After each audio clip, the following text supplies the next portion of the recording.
दूसरा विश्व युद्ध तो याद ही होगा आपको। उस युद्ध में 3 देशों ने मिलकर एक खतरनाक एक्सेस बनाया था और उस एक्सेस ने पूरी दुनिया पर युद्ध थोप दिया था। लेकिन दोस्तों, क्या आपको ये मालूम है, आज की तारीख में 3 और देश मिलकर वैसा ही एक खतरनाक एक्सेस बना रहे हैं। क्या आपको ये भी मालूम है कि उनमें से एक देश परमाणु बम बनाने के कागार पर खड़ा है? क्या आप ये भी जानते हैं कि उस देश के मिलिशिया यानी आतंकी संगठन पूरी दुनिया को एक युद्ध की तरफ खींच कर ले जाने को तत्पर हैं? नमस्कार दोस्तों, मेरा नाम है संदीपन शर्मा और आज हम चर्चा करेंगे उन 3 सवालों पर जिनके जवाब में छुपा है भविष्य इस दुनिया का और खासकर मिडिल ईस्ट का। इस चर्चा के दौरान मैं आपको यह भी बताऊंगा कि कैसे एक देश ने अमेरिका और उसके राष्ट्रपति को मूर्ख बनाकर दुनिया को युद्ध के कागार तक लाकर खड़ा कर दिया है। दोस्तों, सबसे पहले बात करते हैं उन 3 देशों की जो वैसा ही एक्सेस बना रहे हैं जो सेकेंड वर्ल्ड वॉर में जर्मनी, जापान और इटली ने बनाकर पूरी दुनिया को परेशान कर दिया था। ये 3 देश हैं दोस्तों, ईरान, रशिया और चाइना। दोस्तों, अगर आप न्यूज़ को फॉलो कर रहे हैं तो आपको ये मालूम ही होगा कि हौती मलेशिया जो यमन में है और जो ईरान समर्थित है, उन्होंने यूएस शिप्स पर पिछले सप्ताह 2 बार हमले किए। इसके अलावा जो हिजबुल्लाह संगठन है जो इसराइल और लेबनान के बॉर्डर पे है, उसने इसराइल पर कई मिसाइल अटैक और रॉकेट लॉन्च किए हैं। ईरान का हौसला दोस्तों इसलिए बढ़ गया है कि कुछ ही दिनों पहले इंटरनेशनल इंस्पेक्टर्स ने एक रिपोर्ट दी है कि ईरान की यूरेनियम एनरिचिंग क्षमता, यानी यूरेनियम जो फ्यूल काम आता है बॉम्ब बनाने में, उसको साफ करने की क्षमता इतनी बढ़ गई है कि वो 3 सप्ताह में 3 बम बनाने लायक फ्यूल इकट्ठा कर सकता है। ईरान की हिम्मत दोस्तों इसलिए भी बढ़ गई है कि आज की तारीख में रशिया और चाइना उसके ज़बरदस्त एलाइज हैं। रशिया इसलिए कि यूक्रेन युद्ध के दौरान ईरान ने लगातार रशिया को अपने शहीद-3 ड्रोन्स दिए हैं और उन ड्रोन्स के ताकत की बल पर रशिया ने यूक्रेन पर कहर बरपा रखा है। अब थोड़े ही दिनों में ईरान अपने शॉर्ट रेंज मिसाइल्स भी रशिया को देने वाला है और चूंकि यूक्रेन की एयर डिफेंस क्षमता ऑलमोस्ट खत्म हो चुकी है, उसके जो ये शॉर्ट रेंज मिसाइल्स हैं, ये रशिया को युद्ध को एक निर्णायक स्थिति में ले जाने में मदद करेंगे। चाइना आज की तारीख में ईरान के साथ इसलिए है कि ईरान चाइना को लगातार ऑयल बेच रहा है। तो इस तरीके से 3 देशों की तिकड़ी एक नया एक्सिस बना रही है।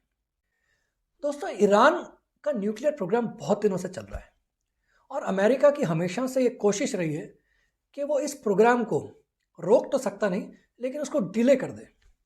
तो 2015 में ओबामा ने ईरान के साथ एक न्यूक्लियर डील किया था। उस डील के अंतर्गत ईरान को 3 साल तक अपने न्यूक्लियर प्रोग्राम पर रोक लगानी थी। लेकिन इसके बाद में आए ट्रंप और ट्रंप ने उस डील को ठंडे बस्ते में फेंक दिया। उन्होंने इस बारे में ईरान से ना तो कोई निगोशिएशन किया, ना कोई उससे नई डील की। दोस्तों, जब बाइडेन वापस आए सत्ता में, उनका सबसे पहला ऑब्जेक्टिव था कि ईरान को किसी तरीके से रोका जाए। इस संदर्भ में 2 समझौते हुए थे अमेरिका और ईरान के बीच में 2023 के बीच में। इन समझौतों की दुनिया को कानों कान बाइडेन ने खबर नहीं होने दी। उसके कारण 2 थे। पहले समझौते के अंतर्गत अमेरिका और ईरान ने अपने कुछ प्रिजनर्स को एक्सचेंज किया था, यानी कि अमेरिका ने कुछ ईरानियंस को छोड़ा और उसके बदले में ईरानियंस ने कुछ अमेरिकन्स को छोड़ा। यह गुपचुप डील थी।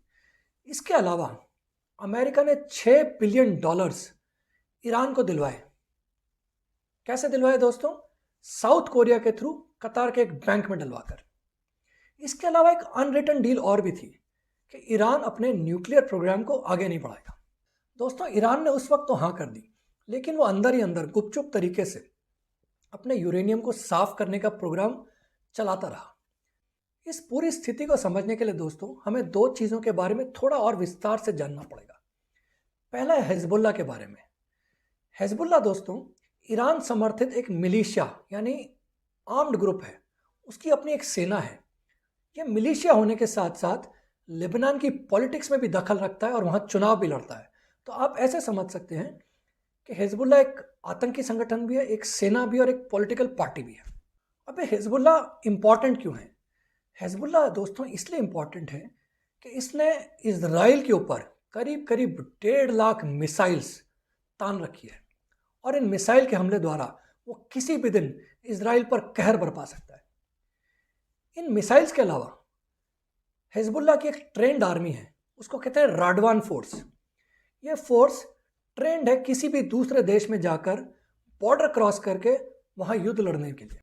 जैसा कि मैंने पहले आपको बताया, हिजबुल्लाह लगातार इजराइल के बॉर्डर पे हमला कर रहा है। उसके अलावा जो हाउती रिबल्स हैं जो यमन में रहते हैं, वो रेड सी में अमेरिकन शिप्स पर लगातार हमले बोल रहे हैं और अमेरिका को प्रोवोक कर रहे हैं। इन सब हमलों के कारण दोस्तों, इजराइल ने एक प्रस्ताव भेजा था अमेरिका को कुछ समय पहले कि वो हिजबुल्लाह पे आक्रमण करना चाहता है।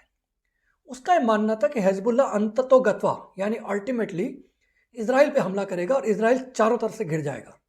और इससे पहले कि हिजबुल्लाह आक्रमण करे, इजराइल अपनी तरफ से पहल करके आक्रमण करना चाहता था। लेकिन अमेरिका ने इजराइल को मना किया। इजराइल को कहा कि आपकी जो इंटेलिजेंस है वो गलत है और हिजबुल्लाह आप पे आक्रमण नहीं करेगा। आपको मालूम ही होगा, कुछ दिन पहले इजराइल ने लेबनान में एक हवाई स्ट्राइक करके हमास के एक बड़े नेता साले अल अरूरी को मार गिराया। उनको मार गिराने के बाद पिछले शुक्रवार हिजबुल्लाह ने नॉर्दर्न इजराइल पे बड़े बड़े हमले किए रॉकेट से और उनको उकसाया। इन रॉकेट हमलों द्वारा हिजबुल्लाह इजराइल को दिखाना चाहता था कि वो अपनी धरती पर किसी भी आक्रमण का जवाब देने में सक्षम है और वो चुपचाप नहीं बैठेगा। और इस आक्रमण के जवाब से और इजराइल के पैलेस्टीन के हमले से दुनिया पर एक नए प्रकार के खतरे की संभावना मंडरा रही। संभावना दोस्तों ये है कि इजराइल और अमेरिका में एक पैक्ट है। वो पैक्ट ये है कि अगर इजराइल हिजबुल्लाह पे हमला करेगा तो अमेरिका कुछ नहीं करेगा, लेकिन अगर हिजबुल्लाह इजराइल पे आक्रमण करता है तो अमेरिका उसकी मदद के लिए दौड़ कर आएगा। लेकिन अगर ऐसा होता है दोस्तों, तो ईरान भी चुपचाप नहीं बैठ सकेगा और उसका कारण बड़ा सिंपल है। ईरान ने हिजबुल्लाह को आज तक पाल पोस कर इसलिए बड़ा किया है कि वो इजराइल से किसी भी आक्रमण की परिस्थिति में एक बफर बनकर ईरान को बचाए और अपनी मिसाइल्स और रॉकेट से इजराइल को तबाह कर दे। तो ईरान के पास कोई चारा नहीं होगा इसके सिवा कि वो अपने मिलिशिया संगठन हिजबुल्लाह अपने साथी की मदद के लिए आगे आए। और अगर ऐसा होता है तो अमेरिका को भी जवाब में कूदना पड़ेगा।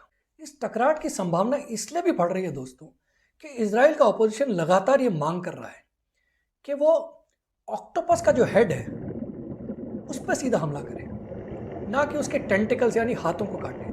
और ऑक्टोपस का हेड कौन है दोस्तों? ईरान। दोस्तों, इजराइल हमास से तो लड़ने को तैयार है, लेकिन उसको हिजबुल्लाह से डर लगता है। डर इसलिए लगता है कि हिजबुल्लाह एक तरीके की प्रॉपर ट्रेंड आर्मी है। उसके पास रॉकेट लॉन्चर्स, मिसाइल्स और तरह तरह के आधुनिक हथियार हैं। अगर इजराइल उससे युद्ध लड़ता है, इजराइल के किसी भी तरीके से एक तरफा युद्ध को जीतने के आसार नहीं है।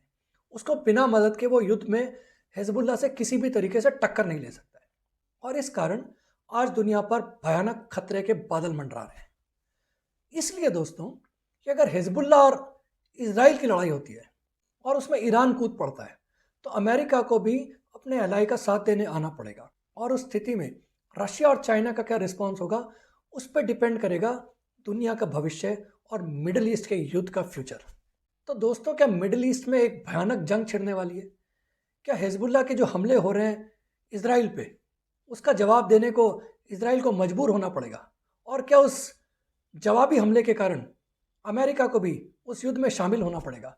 और क्या फिर इस हमले के ईरान, चाइना और रशिया पे भी कैस्केडिंग इफेक्ट होगा?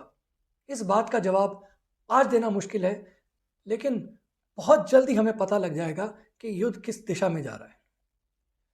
दोस्तों, आप ये भी जानना चाहेंगे कि अगर ऐसा कोई युद्ध होता है, अगर ईरान, रशिया और चाइना का एक्सेस अमेरिका और इजराइल के एक्सेस से भिड़ता है, तो उसका भारत पे क्या असर होगा? दोस्तों, भारत की स्थिति इस संदर्भ में बड़ी मुश्किल है। एक तरफ रशिया जो है वो भारत का पुराना एलाय है। आपको मालूम ही है, यूक्रेन युद्ध के दौरान भारत ने रशिया और अमेरिका दोनों से बराबर की दूरी बना के रखी है। उसने अपने रिश्ते रशिया से भी मजबूत रखे हैं और अमेरिका से भी। लेकिन अगर एक्सेस बनता है रशिया, चाइना और ईरान का, उस स्थिति में भारत को अपने चीन से संबंधों के बारे में गौर से सोचना पड़ेगा और ये फैसला लेना पड़ेगा कि क्या अपने पुराने एलाय रशिया के साथ वो फिर से खड़ा हो सकता है, और अगर ऐसा होता है तो उसके दूरगामी परिणाम क्या होंगे। तो दोस्तों, ये थी मेरी छोटी सी कोशिश ये समझाने की कि ईरान किस तरह अपने आप को एटॉमिक बॉम्ब से लैस करके इजराइल और अमेरिका के सामने चुनौती खड़ी कर रहा है। इसके अलावा किस तरीके से उसके समर्थित मिलिशियाज दुनिया को एक युद्ध के कगार पर खींच के ले जा रहे हैं, और अगर ऐसा युद्ध अगर होता है तो उसमें ईरान, रशिया और चाइना के एक्सेस बनने की संभावना कितनी है। अगर आपको ये चर्चा पसंद आई तो आप अपने चैनल i24 को लाइक भी करिएगा और सब्सक्राइब भी।